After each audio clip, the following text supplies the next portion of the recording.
Hi, everybody. This is Dr. Gregory, and I wanted to go over the thoughts for week 3. Let me see if I can get this so it's not so bright.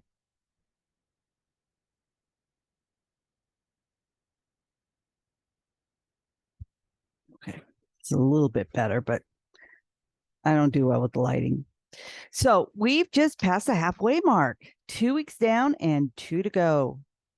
So far we've covered issues surrounding accounting, general accounting, and some tax research. And I hope you enjoyed the tax research discussions and the assignment for it. This week, we're going to dive into my absolutely favorite topic, auditing and fraud.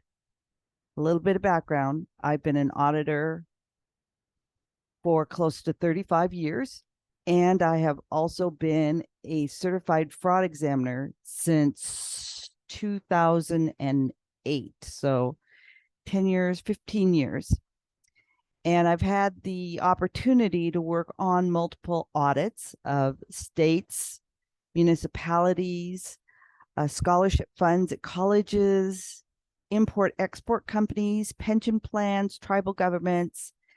And I have been fortunate enough to work on some pretty interesting fraud cases. So I wanted to just call out a couple of thoughts regarding the role of the auditor in both of these instances. Auditors can perform, besides consultation, 3 specific types of financial statement or financial results. We can look at compilations, and we can look at reviews, or we look at attestations. And this is what we're going to focus on, is attestations. And an attestation is where we as auditors test the validity and correctness of financial statements, and then we form an opinion as to whether the financial statements presented as a whole materially represent fairly the operations and the conditions of a company. Let's break this down a little bit more. Provide an opinion based on the testing of the transactions of the company. This means that an auditor has to have a really good understanding of the business as well as the industry that business is in. So if you're going to be part of an audit team that is going to be looking at Delta Airlines, you have to understand the airline industry. If you're going to be working at in Las Vegas on casinos, you have to have a good understanding of the casino industry. So we have to have expertise, and that expertise comes from the experience that we have, as well as the education that we add to in our understanding.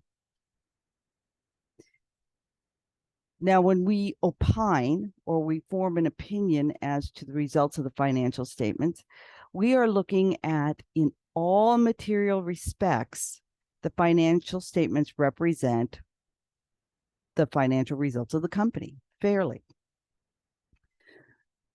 The word materiality is really subjective, and it's based on, again, the auditor setting limitations and boundaries as to what they will accept as errors in the financial statement. It's kind of like the amount of tolerance we as auditors would allow for errors in the financial statements. And I use the word error purposely. There will always be some errors. We're humans. We may have employees that type too fast and post to a wrong account. They may cut the month end off at the wrong date. Errors are natural. We're humans. We're going to make them. There's a difference between an error and an irregularity, and we'll get to that irregularity in a moment. So when we're thinking about these errors, we look at them both from an account standpoint, like cash, accounts receivables, inventory, accounts payable, all of that. We look to see the level of tolerance we will accept for errors within each of those accounts. But we also look at them collectively. And we have to say, well, individually, maybe the accounts receivable has a few errors, but nothing that rises to the point where we're actually distorting the results of the financial statements. But if we added up all of the errors, it might rise to that level of materiality where, in fact, they need to make a correction to their financial statements in order to present them the correct way. We also have to know that when we are looking at errors and irregularities and audit opinions, we cannot guarantee that the financial statements are free from errors. There's just no way to do that. We would have to do a 100% audit in order to do that. And that would take an exorbitant amount of time and way too much money. So we take a sample of each of the transactions in an account. We test them to see if we're seeing what we're seeing is correct or if it's an error. And then what we do is say, well, we've had this amount of money in errors, for example, against 5% of the total amount of accounts receivable. So what we normally do then is we extrapolate that out and say, all things being equal, we would have 5% for every sample we would pull for accounts receivable. Therefore, we would calculate and project out what that error in total would be. Now, because we can't look at 100%, there may be fraud that goes on that we don't see. And oftentimes, if you look at the violations that are published in the SEC, sometimes those violations are found years later. And that, again, is another thing. Because we can't do 100%, we can't ensure that every single transaction is correct. So that's really what our role is as auditors. Now, taking that one step further, one of our roles, and it's called SAS 99, is we are required as part of our audit to conduct testing to determine whether or not fraud may be present. Again, we are only testing. So something might slip through that we don't know, but we have to make a good faith effort that we're looking for fraud. So again, we perform analysis on the risk of that organization perhaps having some fraud. And again, that takes understanding the company and the industry. So if you're looking at a company that's just doing phenomenal, yay. But what if that company was going counter to what the whole industry was doing? That could give rise to there could be some manipulation in the financial statements. So understanding the company and the industry is so very important. So let's try to get an understanding of what fraud means. It's a big word. It's a really big word. Simply stated, it's the wrongful and intentional deception for personal gain. Now that covers a real laundry list of things. So let's break that down. There's really 3 elements of fraud that are identified. So first we have to say the fraud had to be intentional, meaning it wasn't a simple error or mistake. It is what we call an irregularity. It had to be, a manipulation, an intentional transaction or a series of transactions. The second element we want to look at is that it is to deceive, meaning that the goal is to deceive or trick people or shareholders through false or misleading results. Okay. So it's intentional and it's deceptive. The third element you have to have in fraud is that it is intended to benefit someone or something. That's interesting. We normally, and probably the most common fraud, is deception for personal gain. I'm going to steal money from the company. I'm going to write off the payable accounts of all my friends. I'm going to steal inventory out the back door or create false billing statements to get money. So you could do it for personal gain. But you also have to think about, and here we go back to the company and the industry, what is a company culture? Oftentimes you will see managers, executives have their compensation based on the results. When we have that type of culture in an organization, that is an immediate red flag that something could be going on. So it may be that they are intending to deceive for maybe overstating sales, understating expenses to make the company meet certain goals. And then those goals may be attached or tied to compensation.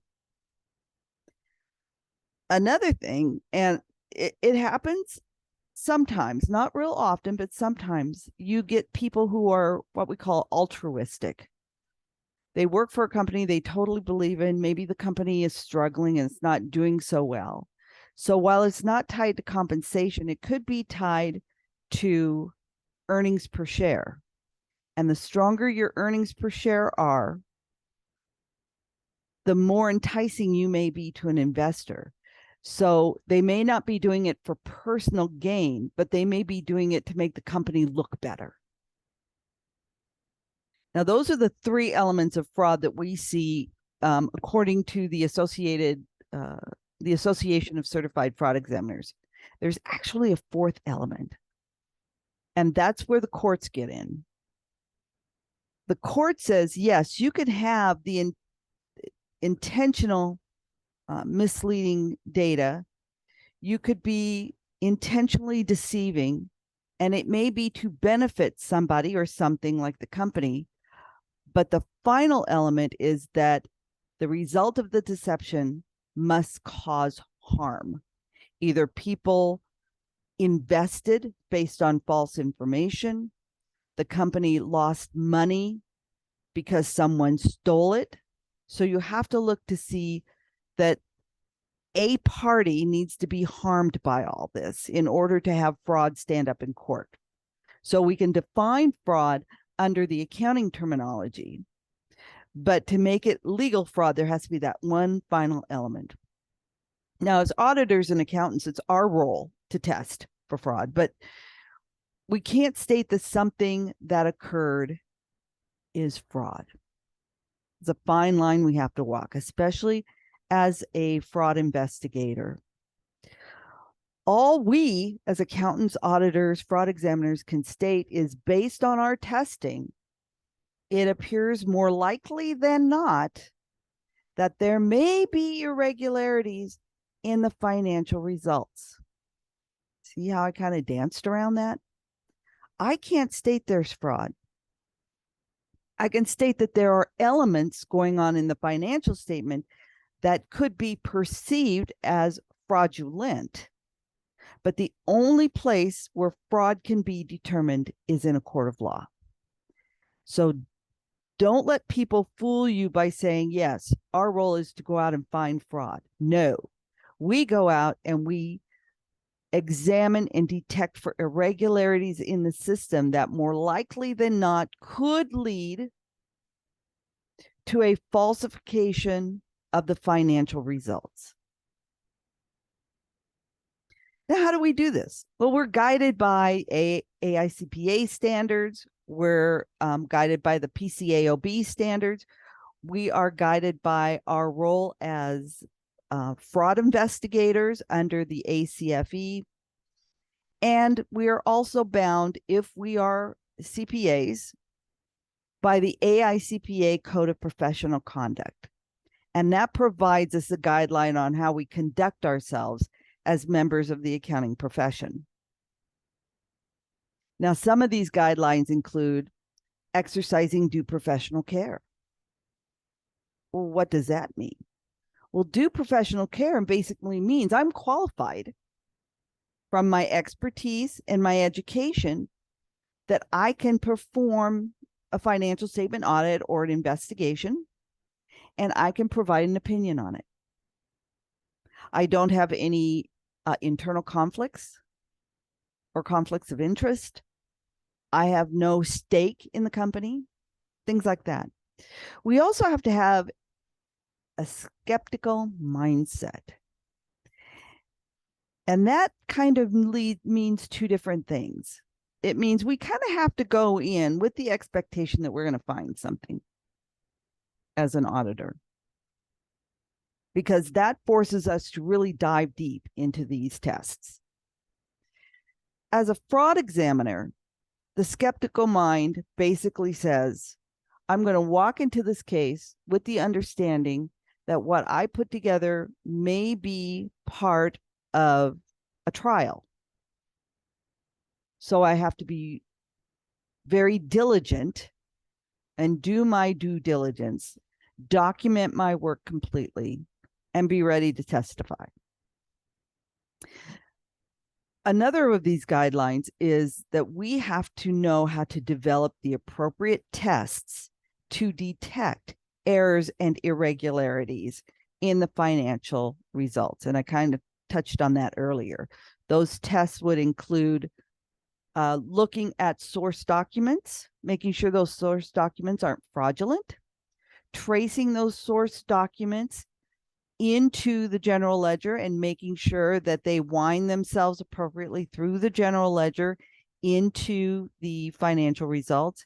It may include contacting our customers or our billers or our banks and having them validate the data we have at the end of the year to match the data that they know that we have at the end of the year.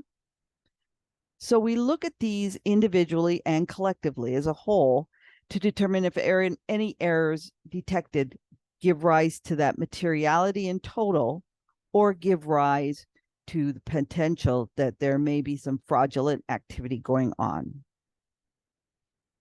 So this week, focus on understanding inventories and obsolete stock. Go in to your research and find out how they might be used to manipulate the outcome or the results of financial reporting. Then take a look at the AICPA Code of Professional Conduct as to what our responsibility is regarding the ethical practices in our research case. Finally, consider the role of ethics as we think about our duties as both accountants and members of the Christian community. And how can we apply the Christian worldview in this instance? Have fun, put on your fraudster hat, and I'll see you in the classroom.